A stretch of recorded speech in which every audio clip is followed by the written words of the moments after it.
my very good friend who's my first acting partner in New York, Jessica Menhas, who's the founder and CEO of I'll Go First, which is an incredible platform for trauma survivors and individuals who have gone through really horrific things to come and tell their story and go first. Because she and I realized in the work that we do, taking shame out of the room was a big part of what we had to do. And it required us to go first, because shame just, it's an illusion, right? It literally, it's like a dark room. You turn on the light. One person turns on the switch and everybody can see.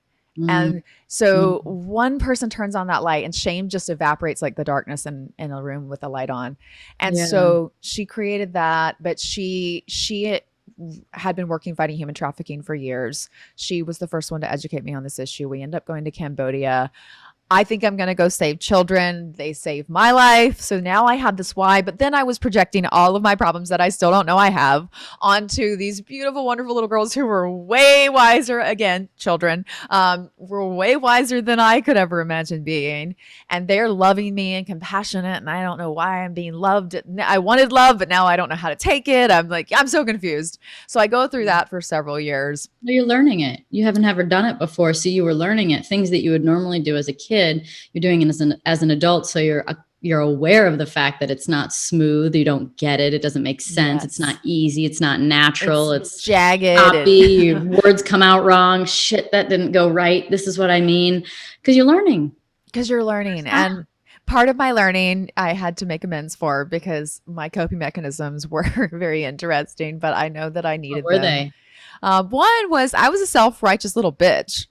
So I started doing this work. First, I'm doing this, I'm going all after this career for myself, for me. And then I get there, it wasn't enough. So then I start educating myself on doing something for the world. But now I'm like, other people should be using their platforms for the world. Like, bitch, you started this like 3 minutes ago. Like, calm down. So I had a moment of that. And it was born out of me feeling like a fraud, dealing with imposter syndrome, trying to cope with that, but being an incredibly defensive little human. And other aspects of myself were that I could be extremely rigid. I had standards of perfection that were impossible for me to reach, let alone anybody else in my world. And I would extend that, anybody who was close to me was an extension of me. Oh yeah. Just so no boundaries, Well, oh, I hear you. Have you ever heard of Teal Swan? Yes. I love Teal, and I learned this from her. It's just simple, but what we judge in others is what we deny in ourselves.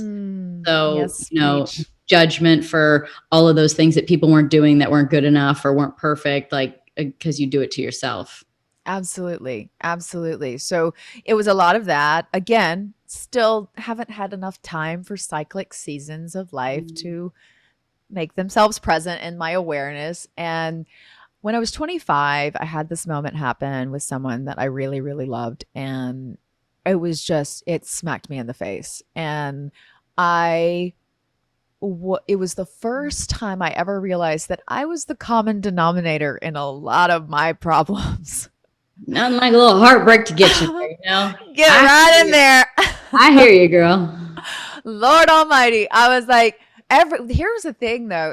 I had done some fucked up shit. Like, I've been a cheater. I've been a liar. I was a pathological liar in order to cope. I had so many survival skills, man. I'm like, now I feel like I'm a total, like, I'm so rusty on all my skills. Cause like before I had to be so vigilant, and I could lie at the drop of a hat. Like, I literally freeze if I have to make up something. I'm like, oh, sorry, I was going to lie to you, but I can't. I'm just like, I was going to respond to you, but I just decided not to, because I actually enjoyed sitting in silence. So I know that sounds like you're not important, but it's just that I'm a little bit more important to myself right now.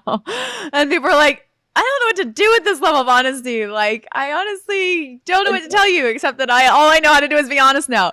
But I was a pathological liar. It's so much more effective. It's so much easier. You don't have to remember anything when you're honest.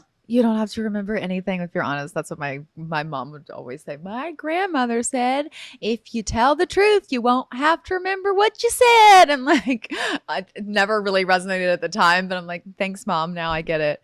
But so for me, this moment was really, really massive. It was the moment that I turned inward. And as you said at the beginning of our conversation, we go out there looking for the answers everywhere in the external world, and the journey is inside. The journey is infinite once you turn inward. And I was struck by something that everyone was saying. They kept saying that you did nothing wrong in this situation. Like, I'm so sorry this happened. You did nothing wrong. You did not deserve this. And like, normally that's what you want your friends to say, right? But I'm like, that's not how my friendships vibe. I'm like, listen, we need to call each other out on all of our issues at all costs at all times. And they're like, I just need support right now. I'm like, no, here's what you aren't seeing. My friends are like, oh God, Annalynne. I hear you. It's just, you can't, we're all wired different, and we all have different kinds of friends. Some match us really well. Some are the opposite. And, it takes all kinds of kinds. It takes all kinds of kinds. And it's like, for me, iron sharpens iron is the relationships that I trust. So if you're coming at me and you're saying, hey, I love you, but fucking, what are you doing? Like, that is, you could easily just be a yes man and this relationship would just keep floating on.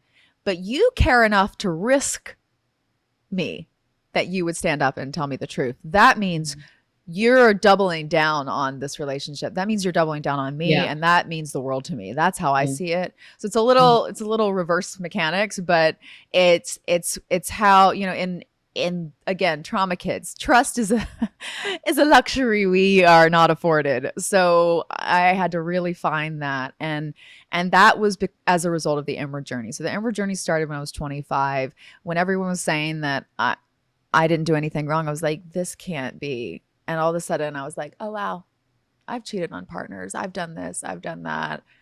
It's just, this was the one that mattered. This was the one that mattered the most to me.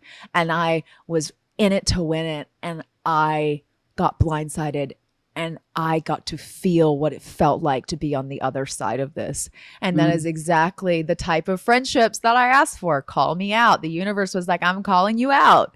And I got called out, and it was painful. It was excruciating. I didn't have all these experiences to be able to know that cycles, return. And so the journey inward, I just consumed books like Four Agreements, Power of Now, everything written by Eckhart Tolle, everything written by Don Miguel Ruiz, everything written by Joe Dispenza. Oh, yeah. Like, I just went... I'm looking at my bookshelf over there going, oh yeah. I'm just like, I'm sure I'll start listing all the titles. But just consuming this information. And then I was in a regurgitation of the information phase, which was, super annoying for people. It's like, little Miss Insufferable Know-It-All is here to let everyone know the esoteric wisdom that we're all lacking. Still a little on the self-righteous path then. Absolutely on the self-righteous path. Holier than thou as fuck. But my friends are very long-suffering. Very, very grateful for all of you guys. All three of you. Small number. Quality versus quantity. But yeah, for sure. But then at a point when I thought I had finally started to make sense of my life, I had gotten to a place where I was putting up boundaries. I was implementing them. I had realized I'd overextended myself years out, and I made a vow to myself that this one particular commitment would be the final one, and it was the furthest out. And as I completed all of my commitments, because I'm the type of person who would like show up dragging my dead ass self, jet lagged, tired, sick, whatever, I made a commitment, so I'm gonna stick with it. And it was like, everyone was like, it's so wonderful how you stick to your commitments. I'm like, isn't it? And then I want to collapse, Your inner child's going, we're dying, dude. We're dying. My inner child's like, I hate you. So June of 2018, I finished that final commitment outside of myself. 2 months later, 2 months almost to the day following that event, I was in treatment for PTSD, and I had latent memories of childhood sexual abuse return. And it was earth-shattering. I had lived for 31 years with one story, and in a 90-minute, I say this all the time, in a 90-minute session, my entire life story changed. And I was just... Was it a therapy session? 90-minute session? You mean therapy session? Session of EMDR. So my doctor, she's a specialist in eye movement desensitization and reprocessing for post-traumatic stress disorder. Specifically, she works with women and girls who are victims or survivors of domestic and sexual abuse.